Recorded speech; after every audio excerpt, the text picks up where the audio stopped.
Okay, I'm gonna go out on a limb here and guess that everybody in this room knows 3 women. I want you to think about these women.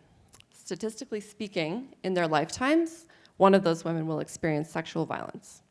It's a chilling statistic, but the good news is we can do something about it, and we're using something that you probably don't expect: video games. Now, when you think about video games and violence, you probably think of it as a bad thing. The debate has been raging for decades about whether games are making our kids more violent.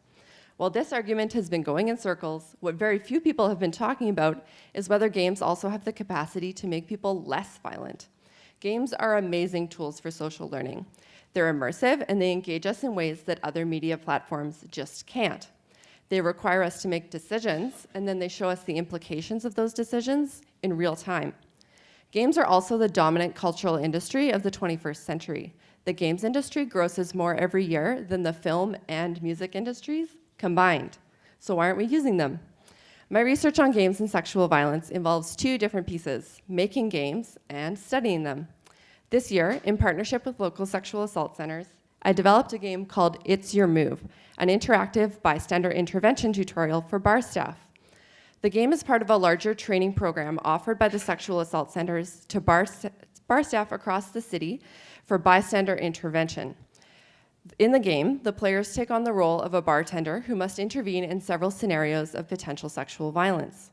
One of the biggest challenges to bystander intervention is people not knowing what to do, and when they do know, not feeling comfortable doing it. This game solves that problem because people have an opportunity to practice their skills in a safe environment. The games are perfect for this kind of learning. They give players immediate, customized feedback. They can give them more information about subjects they need more about. And most importantly, they provide a safe, risk-free environment to make mistakes and practice until you can get it right.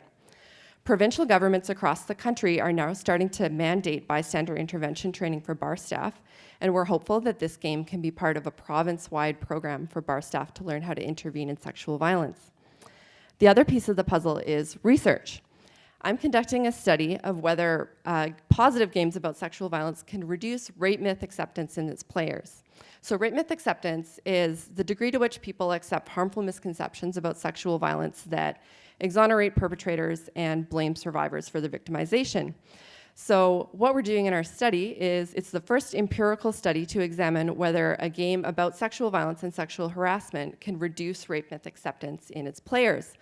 So far, research on rape myth acceptance in video games has only examined whether games like Grand Theft Auto are making things worse. I would contend that looking at the potential positive effects of games is a much more useful direction for research, not only because it can help us make more effective educational games, like It's Your Move, but also because in the long term, it could help us develop guidelines for the mainstream multi-billion-dollar game industry to be making games that make their players more empathetic and reduce their sexist cultural beliefs. This is why I believe that in the 21st century, games are going to be key to breaking the wall of sexual violence. Thank you.